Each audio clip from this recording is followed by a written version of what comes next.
All right, Andrew, welcome to the show, Thank you. Big fan. man. Can you, for people that don't know you, can you give a quick 30-second intro about yourself, your background, before we dive Yes. in? Yeah, done a few things. Grew up in Kyrgyzstan, country in Central Asia. My parents were missionaries. Moved to the UK when I was 5. Had a normal childhood, more entrepreneurial than most, selling sweets. I remember I used to sell cans of Pepsi, and I used to sell so many in my backpack that the straps would rip every 6 months. So I had to calculate my expenses, buying a new bag every 6 months to see how much profit I was making. That's part of But the cogs. yeah, exactly. But then that entrepreneurial drive kind of went away. The school I went to literally had a plaque saying all the names of the students that either went to Cambridge or Oxford, the two best universities in the UK. So there's a lot of pressure to go down that sort of a route. Didn't end up going to those universities, went to a different university studying marketing. Very quickly discovered that the marketing that I was learning at university was nowhere near as good as the marketing that I could learn from YouTube videos for free. So I knew that the education I was receiving was so bad that I didn't trust any company that required me to have a marketing degree in order to work for them. Because I saw how bad it was. I was like, this doesn't mean anything. So if that's a company that requires me to have that, I don't want to work for them. So I basically knew that I had to find a way out. I had to find a way that I wasn't going to get stuck in an endless, boring, dead-end marketing job. And I knew that the answer was somewhere in the internet. I'd grown up on YouTube since 13, 3 hours a day watching YouTube. So knew that it was somewhere in the internet sphere. And since then, my whole career has been playing around in this great online game in various different ways. Nice. I love. I know you mentioned that term a lot, the great online game, right? Which I think is Patty McCormick, right? Or I don't know if is that his name. But yeah, I love that. I'm obsessed with that term. Like I've heard it a couple times and just like it's actually can you explain that? Like what does that Of mean? course. The great Yeah. online game. So if you go and you type in the definition of a video game, it's going to say something like you use your keyboard and your mouse to interact with a computer to make things happen. There's other characters to the game. There's a storyline. There's goals. There's missions. All of those sorts of things. What Packy McCormack did was realize that 90% of, well, maybe not, but a lot of people's careers nowadays fit the definition of a video game. If you're a remote worker, if you work on your laptop using the internet, you're pretty much playing a video game. And seeing that article completely changed everything because now it's like, how lucky are we that we get to play a game, a literal video game, but yet it can result in money and all of these other things. There's this tweet that says, if you tap your keys in the right order, you can literally buy a house. And that's just wild to me. It made this career of internet stuff so much more fun, just that mindset shift. Yeah, I love that. It's just the metaphor just like shapes like changes the way you approach everything, right? And just like you said, it's like we're lucky to play this game, and it's like playing like Grand Theft Auto, except like it's real money, real Exactly. consequences too. Yep. And you can Yeah. choose your character. You can be a YouTuber. You can be a podcaster. You can be a synthesizer. You can be a newsletter writer. You can have all these different characters that each shape the way you play the game. It's so fun. So, which character did you pick, and what was the evolution of that character? That's interesting. Well, it started off, I was like, I'm studying marketing. I should do marketing just on the internet. It was actually Ty Lopez that got me started in the great online game. I saw his social media marketing agency course. Then I saw a guy making fun of him, calling him Lie Lopez on the internet, basically saying that his course was really bad. So I listened to that guy. That guy became my mentor. So I walked around, did social media marketing agency, went to the local businesses in my area and offered them my services. Didn't get any clients. Quickly pivoted from being a marketer as a character to a YouTuber as a character. Like I said, I grew up on YouTube. So I started making videos about something I was interested in at the time, which was stoicism. So I literally just found a blog that made articles about stoicism that I liked, and I pretty much just stole them word for word. Sorry, Ryan Holiday, if you're watching this, those are your articles. But that got my start. Then I was a YouTuber for a few years, talked about stoicism, productivity, personal development, all of those sorts of things. Then at some point, I realized that all that I had been doing with this YouTube career that had grown to 600,000 subscribers and made $1 million revenue, the whole journey, I was basically learning lessons, solving my own problems, following my own curiosity, and then sharing the solutions, sharing the mistakes that I made and the lessons that I learned along the way. And I realized that the word used to describe that is a synthesizer. I would spend 1,000 hours learning. I would condense them all, and then I would teach them in a way that it would take someone 10 hours to shortcut the whole process of me taking 1,000 hours. So all of the evolution from stoicism, personal development, productivity, the cohort-based courses that I solved, even now the way that I'm monetizing, it's all synthesizing, solving my own problems, sharing the solutions, learning about things I'm interested in, condensing it down for other people behind me. So now it's a synthesizer. Interesting. Yeah. You have this interesting analogy where you talk about like building bridges. Can you talk about that real quick? Yeah. So every human has desires. You are somewhere, and there is somewhere that you want to get to. And desire is the thing that moves the economy. You spend money to fulfill a desire. You actually invest all of your attention towards things that will fulfill desires. So it's not just where you spend money, it's where you spend all the assets, the time, the energy, the money that you have towards getting towards your desires. And different products, different YouTubers build different bridges to help people get from where they are now to where they want to get to. So the way you make money is by making a good bridge between fulfilling someone's desires. And the way you grow a YouTube channel, at least in the educational space, is by building bridges for free. You provide insights, you share tutorials, you do all of these things, and you just build bridges to build the goodwill so that people can get to where they want to get to quicker than where they were going to get to alone. So what you're saying is the character you're currently playing is a bridge builder, right? a brick layer. Yeah, I love that. Awesome, man. And I think one thing that drew me to you as well, and I think you found my podcast a little while back as well, right? But Yeah. the concept of apprenticeship, right? Mm. Which I think you've kind of tried to leverage in your learning as well. It's kind of, I mean, it's the path I took after university of like wanting to go work for these like big entrepreneurs, like being helpful in any way just to be able to like shadow them and like be around them, right? But what's share can you share your experience with apprenticeship and like why that's a meaningful path to you? Mm.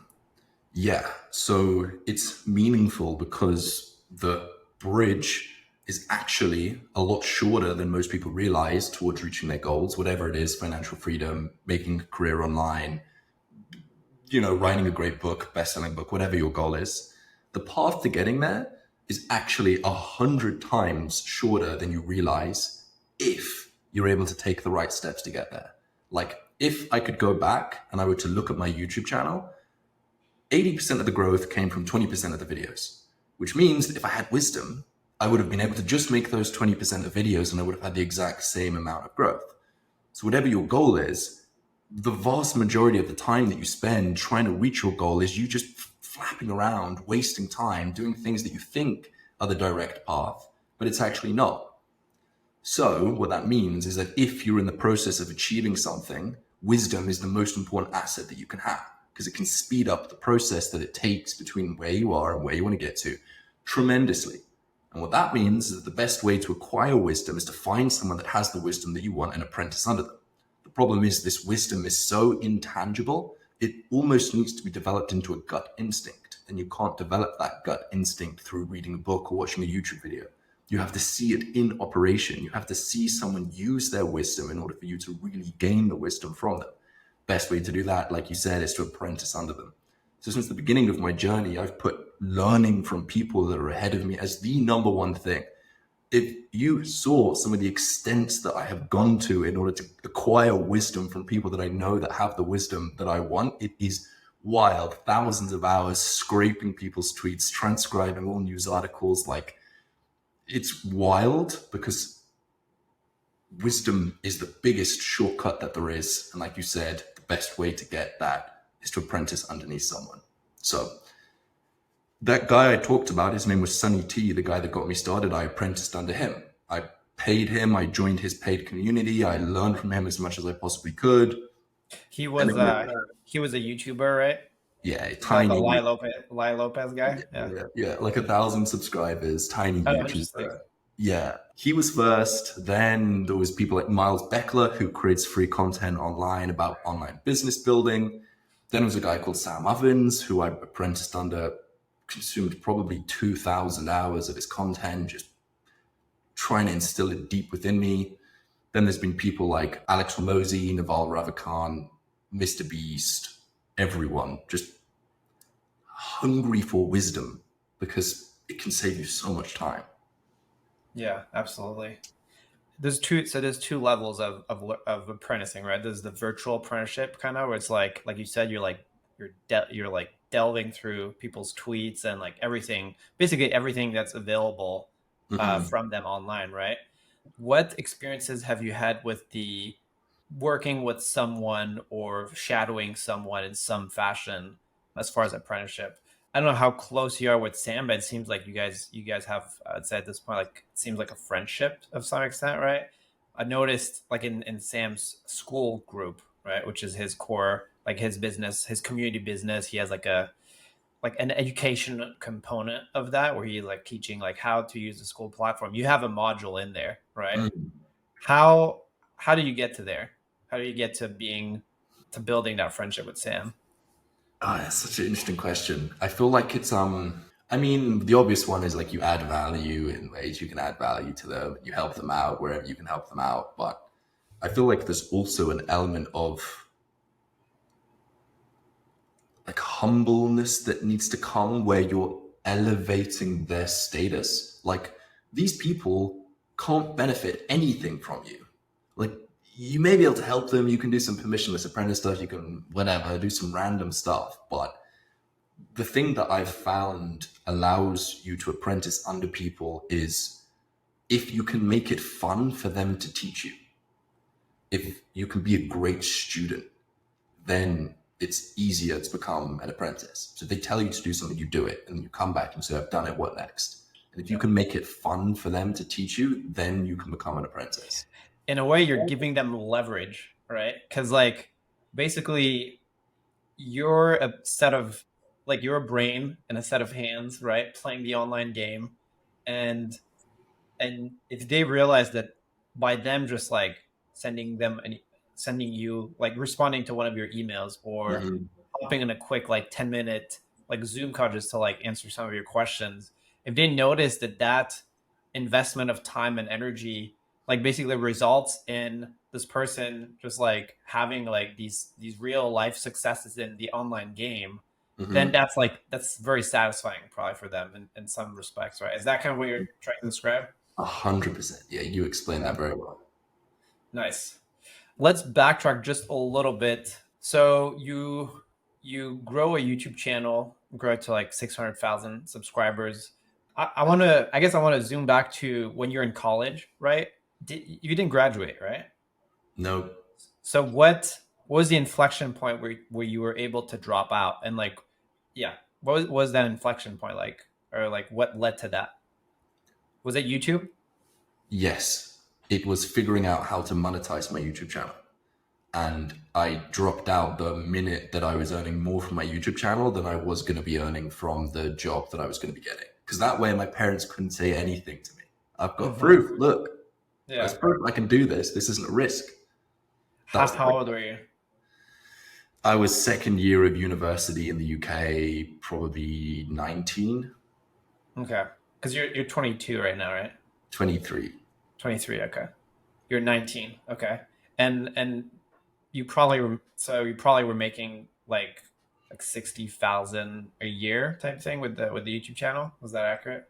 Yeah, I think what happened was I went from around 2K a month to 30K a month in like 3 or 4 months.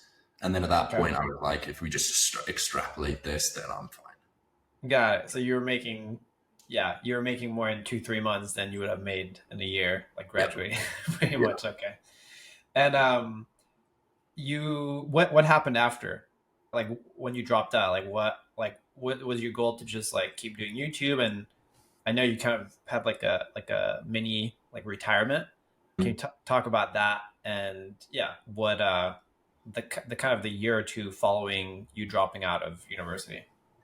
Yeah. So initially the goal was 10K a month. When I hit it, the goal became 30K a month. When I hit it, the goal became 100K a month. When I hit it, the problem was I realized that the problem with these goals is that it's like, it's not really a goal because you hit it, but then the next month you have to hit it again. And then you have to hit it again. It's not like you hit a goal and then you're done. What it means if you have these sorts of goals is that you're constantly on a treadmill. You are never going to be able to get off that goal unless you set up some passive income vehicle that's going to carry you for life. So when I realized that, I changed my goal from X amount per month to X amount, where if I were able to reach that, I'd be able to put the money into some safe investments and live off of the 4% rule, meaning that you can extract 4% of the money that you make and you're able to live indefinitely into the future. So I grinded, I worked hard, I figured out the monetization thing up until the point that I hit that number, where if I really wanted to, I could never work again if I was to minimize my expenses and do all of those things. And that's what I did. I stopped, I traveled, I went to Thailand, went to Canada, went to America, went around the world, just traveled and chilled and didn't really do that much. But And just real quick to interrupt you, that number was that 1 million? it was slightly less than that in Great British pounds. Okay, cool. But that allowed you to what, like, I mean, I'm bad at math, but was that like a 3,000-4,000 a month, kind of like Yeah, passive even income residual? even less than that. Okay, That's why I went to Thailand, because you can minimize your expenses even further in places like that. okay, but like hypothetically, you could have gone on like that, like until you died, right? Like Yeah. that residual would have kept coming. Okay, cool. Yeah. So you're traveling, Yep. Traveling, chilling, not doing much, thinking that taking a break on the online game, kind of. exactly. That could be it. I thought it could be done. I was like, up until that point, I was doing things that I didn't love because I Yeah. just hated the idea of having to do something, which was weird. I was making myself do things that I didn't enjoy because that was less painful for me than the thought of not having freedom. But at that point, when I reached that point where I didn't have to work again, I stopped and I chilled. And part of me accepted the fact that I may never come back and never make a YouTube video again, never play the great online game anymore. But it was at that point that I realized that it's like humans aren't built to do nothing, especially a young man. Like there's this quote from Marcus Aurelius that says, when you wake up in the morning, tell yourself, just like you wake up in the morning, you don't want to get out of bed, tell yourself, what were you put on this earth to do? Were you put on this earth to feel cozy and to feel warm? No. If you look at the ants, they're out working. If you look at the bees, they're out working. If you look at the birds, they're out going and doing what their nature demands of them to do. And humans are built to work. So I very quickly realized that not doing anything was nowhere near as fun as I thought it was going to be. It was so boring. It was so boring. So I went back and I started working and I started picking things up again. Nice. Just a quick tangent. Did you see the animation that Ryan Holiday put out on his channel of that exact quote? Yes.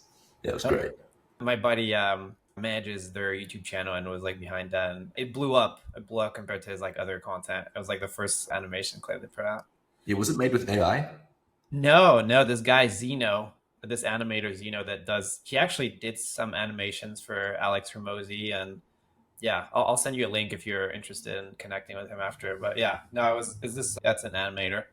Nice. Yeah, Zeno is Um, the name of a Stoic philosopher as well. That's funny. oh, yeah. I don't think it's related, but it might be. Yeah. So okay, so you get back in the online game, except I think you're in an experimental phase, right? And Yep. so can you just briefly, we're going to dive into some of them later, but can you briefly list a couple experiments that you ran and also your approach to it? Because I think if I understand correctly, you were in a phase where you kind of lost, right? And you weren't sure what was exciting to you. And I think that's something that a lot of people can relate to, a place where a lot of people, like, at some point in their career end up, right? And I'm curious how you approached it, because it seems like you figured something out, right? How you approached that through experiments, and which experiments you ran. It's so funny. Looking back now, it looks like it was like I said to myself, I'm going to try 5 different experiments. I'm going to choose the best one. At the time, it just felt like stumbling around blind, like, oh, like running into walls blind with a head, like with your headphones on. And it's like, well, maybe this will work, and you smash your head. Like, no, the wrong way. Or You like sprint following a forward. curiosity, kind of, right? Exactly.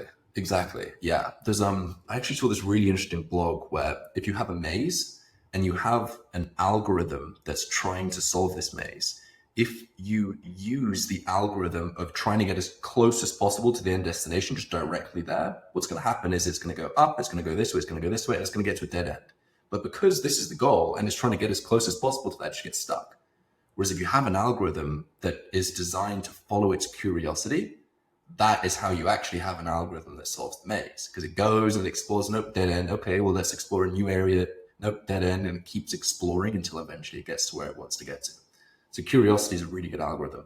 But in terms of experiments that I ran, I started a free community called the Synthesizer School, which is a community for content creators and consultants who are looking to reach financial freedom through this great online game, primarily through creating content. That was actually one of the successful ones. It brought together a really cool group of people. Like, there's friendship groups that have formed from the community. There's people now that are dating from the community. So that was an interesting thing to go down that led to a lot of other cool opportunities. Then I realized that I need to build a bridge. The way for me to advance my career, the way for me to be useful to humanity is to build a bridge. And when I looked, there was sort of two different transformations that I could help people achieve. One of them was to go to consultants, people that have expertise, they have something to sell, and they need more people to be aware of them. And I knew that I could help them grow through content. The other group of people was people that had the audience, but didn't have some way to monetize it. So it's either people that have the audience with no monetization, or people that have the monetization with no audience. So I started exploring both of those different things. Ended up working with a company called Flow Research Collective, who basically are a research company into the flow state. Helped them build a team for the content creation stuff. First video is now on 500,000 views. So that was a successful experiment.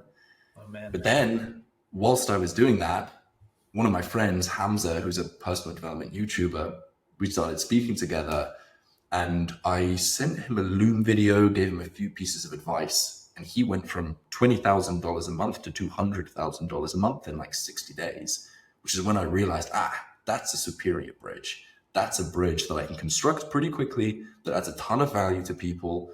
That is where I'm needed most. That's where I can learn the most. That's where my skills can be best applied. That's where I'm most valuable, all of those sorts of things. So now I'm more exploring that route. But those three experiments were three of the successful experiments.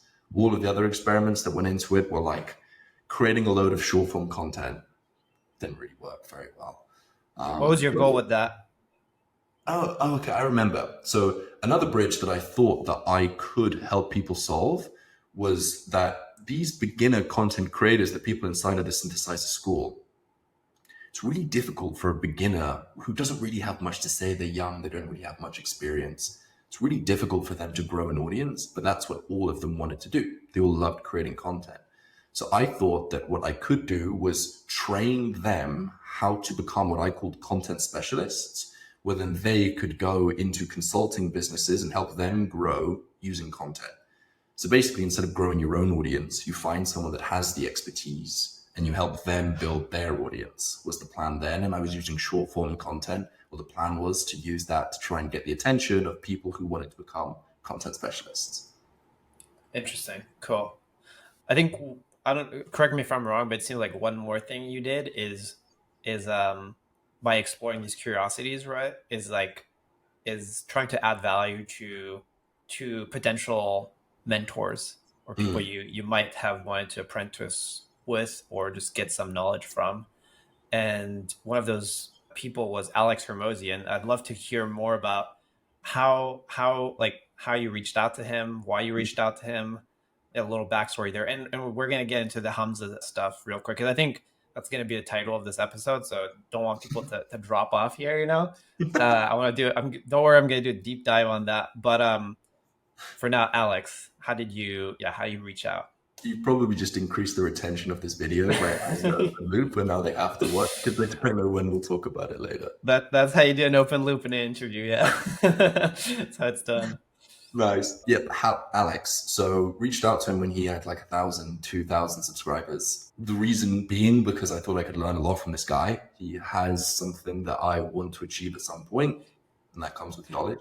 How did you find him through YouTube, or had you, and Yep. when it was like, you were one of his first subscribers then, which is Yep. interesting. Like, how do you find like an obscure channel like that? This is the thing about exploring the edges of the internet in order to acquire wisdom and knowledge. Like, I know all of the tiny little creators that I think will be huge in the next few years, Yeah. simply because they're the ones that provide the cutting edge insights. And the way you get an arbitrage on wisdom is by finding the small creators before everyone else did. And the way I find it is just by like obsessing. And I have friends that obsess over this sort of stuff. They're always trying to find the cutting edge of the great online game and how to play it in the most effective way. So that someone would have told me something about Hormozi. I actually saw he did an interview with some guy in a gym. Yeah, I think it was his first public interview. I think it was Jason Capital or someone like that. That was Okay. one of my friends sent it to me. That's how I found it. Okay. So you found him and you reached out. Did you just DM him on Twitter, or? Yep, DM'd on Instagram. Used the angle of I see you're going hard on YouTube. I have a YouTube audience. I can help you. Okay. And what was that? If, by the way, if you have the DMs, I don't know if you have the, if you're comfortable sharing that. If you have the initial interaction, that's always interesting to show in the interview. Yep, I can see if I can find it, but it's going to take me a while of scrolling. Here we go. So it was, I'll grow your YouTube channel for you if you'd like. I have 550K subs and have got insane value from me. So I'd happily teach everything I know for free. Here's a link to a 30-minute call if interested. And he booked it. Okay, should see it, appreciate it. And how did that call go? The call went well. It was interesting. Okay, so I actually ended up pitching him because this was when he was just starting up acquisition.com. So he did, like, he's so good at sales. It's crazy. But basically, I ended up pitching him on why I should be one of his portfolio companies under acquisition.com. So we don't really talk about YouTube much. Oh, really? So did you end up helping him with YouTube besides that call, or not? Not really. Yep. We had a few more calls after that, and I sent him Loom videos, and he asked me questions and that sort of thing. Okay. I was just personally curious because I noticed there was an inflection point in Alex's titles and thumbnails, and I was curious if you had anything to do with that. Like, at some point, I just noticed, like, oh, like, I'd seen his stuff, but it's like it wasn't well packaged, and all of a sudden, like, the titles and thumbnails like were real. Because I mean, I this is kind of our niche with Noah, right? He's like a direct kind of like in that space. Mm-hmm. And I was like, wow, something changed. And so I was just curious. Like, I think this video popped up. I created $100 million empire using this TAM formula. And it's curious if you had anything to do with that. Yeah, I literally cannot take any credit for his success because he would have figured it out without me. Yeah. Like, Yeah. Yeah. the guy's he's built different. He would have gone everything that I told him. I just maybe saved him a couple days, maybe a week, but that was it. Like, it's Yeah. crazy. Yeah. Okay. So you pitch him a company. What was the company? And was that just as a result of you guys' conversation? You're like, oh shit, like I should work with this guy or try to get him to invest. And yeah, how'd that go? Yep, it was a result of having watched a ton of his videos, understanding he was very good at what he did. And then he told me that he was thinking about starting this thing called acquisition.com. He explained to me the results of his first couple of clients. I think it was Enchanted Fairies, the photography studio that he absolutely blew up. He said, here's the waiting list. Here's the list of hundreds of people that have been interested to apply, all of these different things. I was like, fuck, I really want to work with this guy. So that was the point where I was in the exploration phase. I had the idea, very similar to what I'm doing now, actually, of helping creators monetize. The business was going to be called First Class Creator. And even though I didn't have any revenue, even though it was just an idea, he was still open to the idea of exploring us working together. So I don't think he would now at all, because he's just got such a crazy amount of deal flow from his channels. Yeah. But we explored what that was going to look like, and it ended up not being a perfect fit. Got it. That's Alex. What about Mr. Beast? Did you end up working with him? Because I think in one of your other interviews you said he became a client, right? So I was curious, A, how you guys connected, and B, what type of work you did with him. Yep. So similar to what I've been describing about always searching the weird fringes of the internet for knowledge, that's something that Jimmy, Mr. Beast, does lots. He always gets on phone calls with random small YouTubers. And that was at the time that I was selling Time Theory, which was a cohort-based course that helped people beat procrastination. And there was this application page where we had a Calendly where people could book a call in order to apply to join the program. He booked to join the program, but obviously we saw and it was like name Jimmy, business, YouTuber, email Jimmy at MrBeast.com or whatever it is. We were like, cancel that call. It's absolutely 100% a fake. And then I saw in the YouTube comment section that he had commented being like, how can I get in contact with you? So we canceled the call with Mr. Beast. That's funny. But then I reached out to him. I found his email after the comment. He was basically like, if you don't believe that it's me, I'll send a video of myself proving that it's me because nobody believes that it's him. We got on a call together, got on really well. His goal was to become as productive as Elon Musk. That was his core driver. He says, I'm wasting too much time on Twitter, wasting too much time on gaming. I want every second of my time to be productive. And that's what I helped him do, because at that point we had the program, the procrastination program, to help people be more productive. That's what we helped with him. But with him, it was a one-on-one client engagement. How did that go? How many calls do you do? And like, what do you, if you can share, what do you help him with? Yeah, there was a few calls. I actually think I had more calls with his mum than I had with him. She was That's random as fuck. particularly she was particularly worried about him working so hard that he was getting stressed, and she thought that I might be able to help him with that sort of stuff. So we got in a few calls, ended up setting some systems around how he could, because basically he really liked using Twitter because he used it for business, but he couldn't find a way to separate the business side of Twitter from the unproductive side of Twitter. So we set up, I think it was advanced Twitter, where you can like filter things out, you can sort things out, so you can only see your DMs at certain times and all of those things that helped them a lot. But yeah, he's an interesting guy. Nice. Yeah, that is an interesting case study. Yeah. Yeah. I didn't realize, I thought it might have been like some YouTube consulting, right? Because I know he likes to hire, but that's even cooler. That was for productivity, right? Just like helping him be more productive.